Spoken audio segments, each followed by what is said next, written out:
Hello and welcome to episode 2 of the 12-month video game repair challenge. If this is your first time here, let me give you a little recap from episode 1. I've been saving lots of video game related stuff for years in my basement because I either didn't have enough time to fix it or didn't know how. I always meant to get around to it, but just never have, until now. In the next 12 months, I'm going to be challenging myself to finish it all and share everything in the process. There's also a few rules for this challenge too. The first rule, no debt.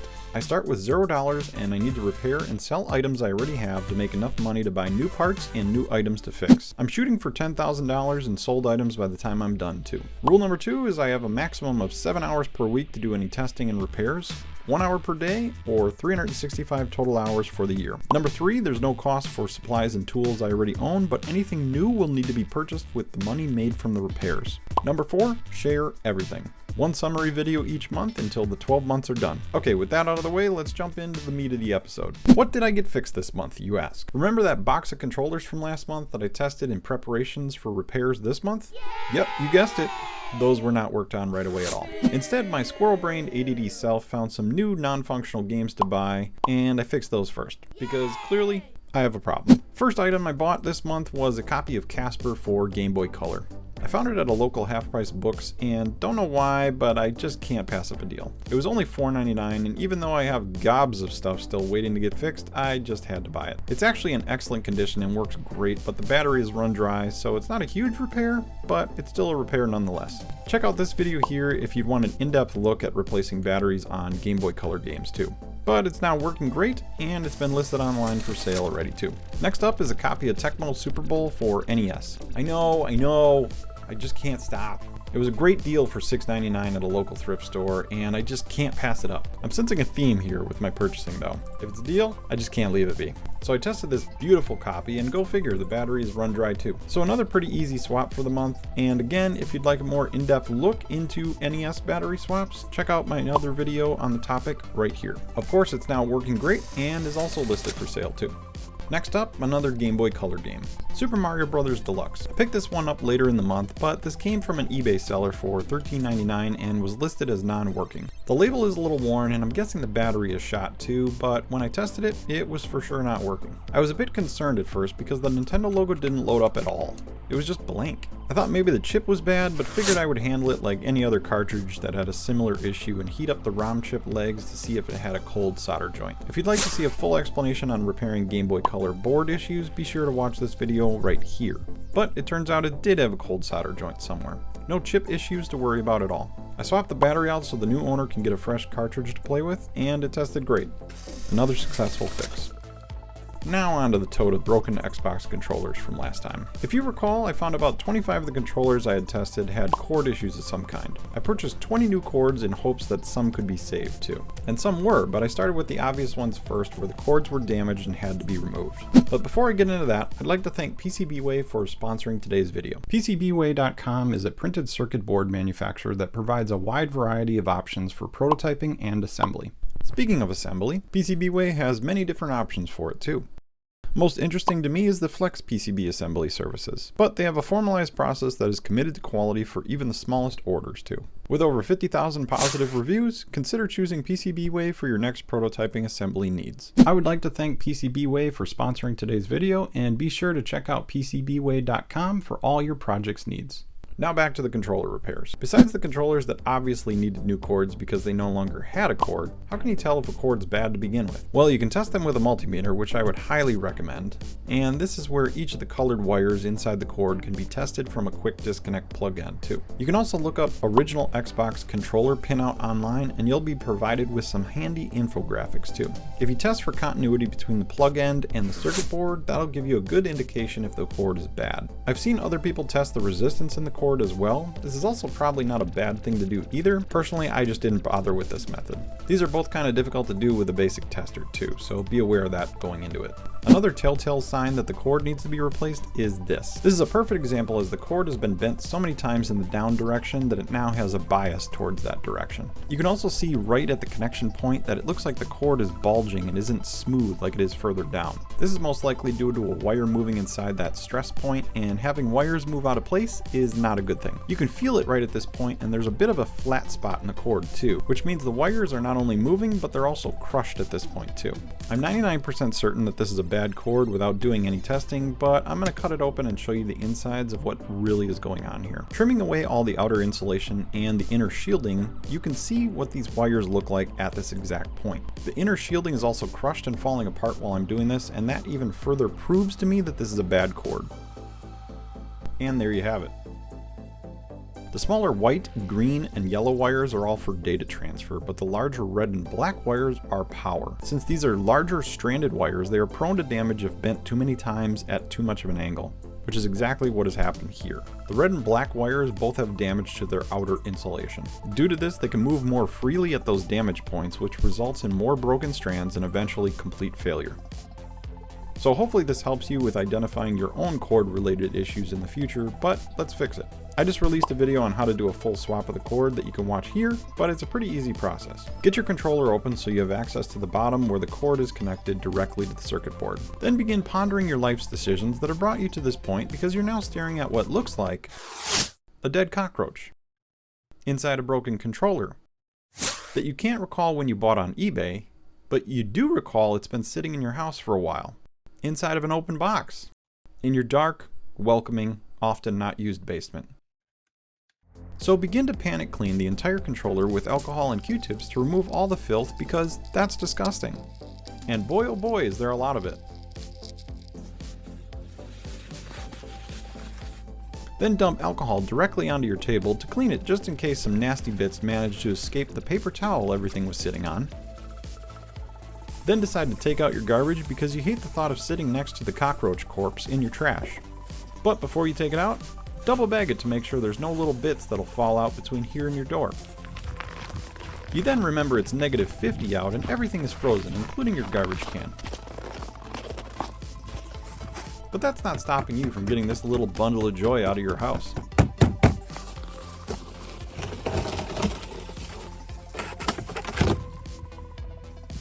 Then calmly wash and warm your hands in the sink before placing the trash bag next to your workstation so you can get back to desoldering the controller cable. Excellent. The desoldering is pretty easy, just make sure to get any excess solder out of the holes before pressing your new cable into place. The nice part is these cable ends have V-shaped connection points that act as small springs, so once they are pushed in place, they tend to stay in place and then can be soldered in easily after that. I did this about 20 times and then got right into testing. Most of these tested great after replacing the cords, and I had no other issues. There were a few in each batch that had other non-cord related problems, but I'll get into that in a little bit. But for the most part, the new cords worked well and they weren't too bad to install. Alright, I tested my first batch of cord replacement controllers for the Xbox, the original Xbox. All of these are all good. They tested really well, no issues whatsoever. These though, these have individual issues that are not related to the cords. Like this one has bad sticks, this one has no rumble, minor other issues that'll need to get fixed eventually. This one doesn't connect at all, even though I did replace the cord, so I'm gonna have to look into that one a little bit more and see if I can find something else wrong with it. But each of these I didn't really see any issues when I was looking at them when I was replacing the cords, so we'll have to crack them back open and see what we see. But pretty happy that these are all good to go. Got these, what is it, 6, 8 ready to go. So each of these will be listed for 30. The color ones will be listed for 30, and I'll list both of these together for I believe 40 bucks for the pair. So more stuff to add into the store so we can get some more cash flowing so we can buy more stuff, which would be perfect. I couldn't find anything wrong with the black controller that couldn't connect even though it had a brand new cord, but I needed some spare parts and decided to break it down, so I had some extras for the remaining controllers. Breaking these down isn't too bad of a job either, it's just time consuming. In order to get that left thumbstick off, you do need to remove the trigger assembly from the board first. Keep this in mind if you ever need to swap a left stick. Ultimately, I was happy I broke down this controller because I ended up using a lot of the parts for other controller fixes. I then cracked open the blue controller from this first lot. I tested the rumble motors that weren't working with some probes and a 9-volt battery. Each of the rumbles worked, even though they were having issues working when the controller was in use, and I noticed there wasn't much solder on the pins that held the female plug ends to the circuit board. I added a little extra solder to these and it seemed to fix the problems during my next batch of tests. I did some extra cleaning on the right thumbstick to see if that would fix the other problem of it not clicking in, but it didn't, and I eventually replaced the thumbstick completely. Moving on to the older Duke controller. This one had a really odd issue that turned out to be a very minor one. The right trigger gets stuck and hesitates when using it. It turns out it just needed a deep cleaning since it had some soda dried on the underside of the trigger frame. Sometimes the simplest solutions work the best.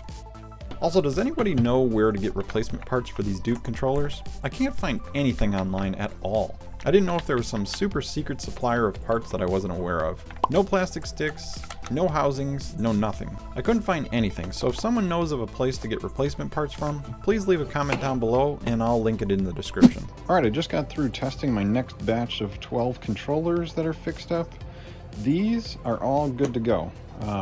Disregard the tape that's on the top of these. These have just been tested. Most of the cords are replaced on these, and yeah, they're all good to go. This one is also good.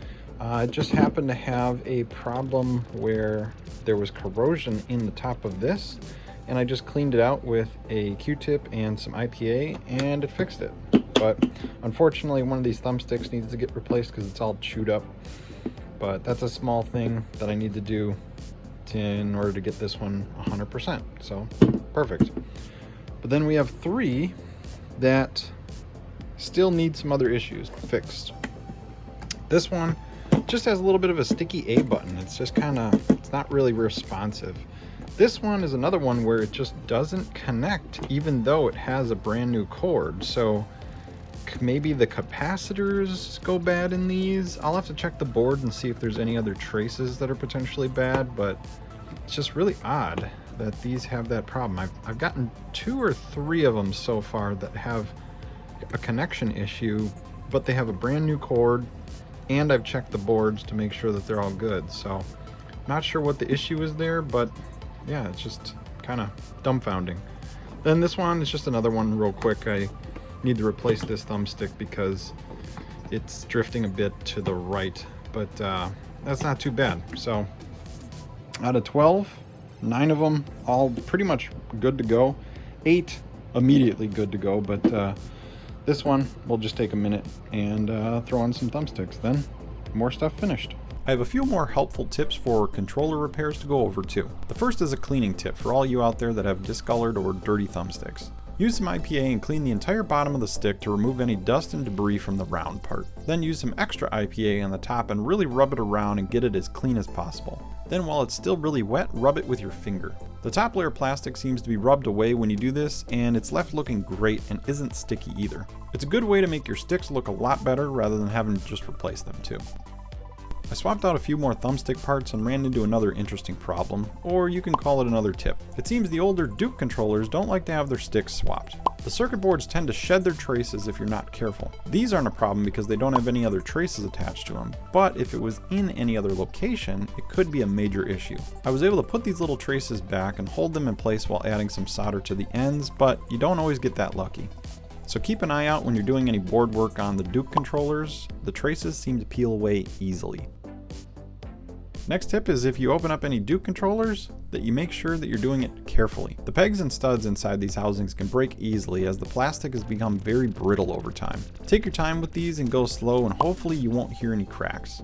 I completely destroyed at least one housing this way, and without replacement parts, it's a little difficult to repair.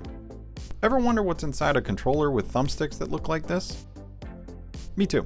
Turns out the sticks are just snapped off completely. The funny thing is that they still work, or at least try to work. These will need to get swapped, but I'll see if I can do it without damaging the board. Another interesting tip is, did you know the S controller and the Dukes have different housing screws? They are very close in shape and size, but the Duke screws have a few less threads. I've been just throwing all these screws together in a magnetic dish, and now I know they should be separated. That might explain why some of these Duke housings broke while I was putting them back together too. Alright, got another 10 controllers fixed. All of these are all good. Either replacement cords or replacement thumbsticks or random other problems that each of these had. Like this one had some sticky buttons, just needed to get cleaned here and in the front here. but all of these are good. It's another 10. And this one has a really unique problem. Once you turn the thumbsticks specific ways, it activates the face buttons. So I'm not sure how to fix that. I'm gonna put this one off to the side, probably come back to it at some point, but it appears the cord is in good shape. I have not tested the ends of this cable yet with the pins on the inside of this, but I've cleaned it multiple times. I even soldered in a new thumbstick just to see if that was potentially a problem, and nothing seems to have fixed it. It keeps activating the B button when you go either left or down, and even when you hit X, it will quickly activate the B button and then activate X. It's a very bizarre problem, so maybe there's something very wrong on this circuit board and I should just use these components for parts, but I guess we'll find out later. So out of the 33 controllers I started with, I've been able to fix 27. I can still fix some of these remnants, but based on that total, I've been able to fix about 80% of them, which is great. I also found 2 more in a pile of PS2 controllers that I should be able to fix, but just need more parts first. I ran out of thumbstick ends and we'll need more of them to finish out these leftovers. I ended up scrapping 2 of the controllers for parts too. I'd still like to find out if the ones that were unable to connect when plugged in can be fixed, but I haven't found a cause to work on yet. I'll keep you posted when I work on them again, but I'm pretty happy with getting 80% of these finished so far. This whole process took me about 19.5 hours to complete in total. Now on to what sold and some final numbers for the month. Had a pretty good weekend in sales. Sold 4 items. Sold 3 of the Duke controllers with the replaced cables. Each of those was $29.97. And this set of 2 Xbox controllers was $39.97. And both of these had the replaced cables as well. So, good weekend. Alright, both of these just sold to the same person for $29.97 each. Both of them just had the replacement cords. And yeah, saving a little bit of money on the shipping, which is great.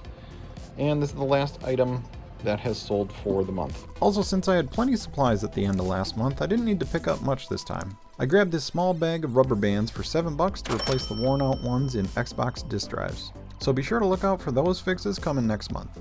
And here's some of the items still available this month and some leftovers from last month too. I still have about $800 worth of stuff online to sell, which is pretty good going into next month. Again, if you're interested, I have my store linked in the description below and a coupon code for 5% off anything available to any of my YouTube subscribers. Thanks again for your support. I couldn't use the full hours from this month again due to me being sick for the first full 2 weeks at the beginning of the month, but I'm still pretty happy with the progress so far. I'm planning on working on some consoles soon, so I guess we'll see how many of those I'm able to finish next. But I still have lots of PS2 controllers left to work on too, so we'll see what I have time for. As always, thank you for watching, and we'll see you next time with some more fixes.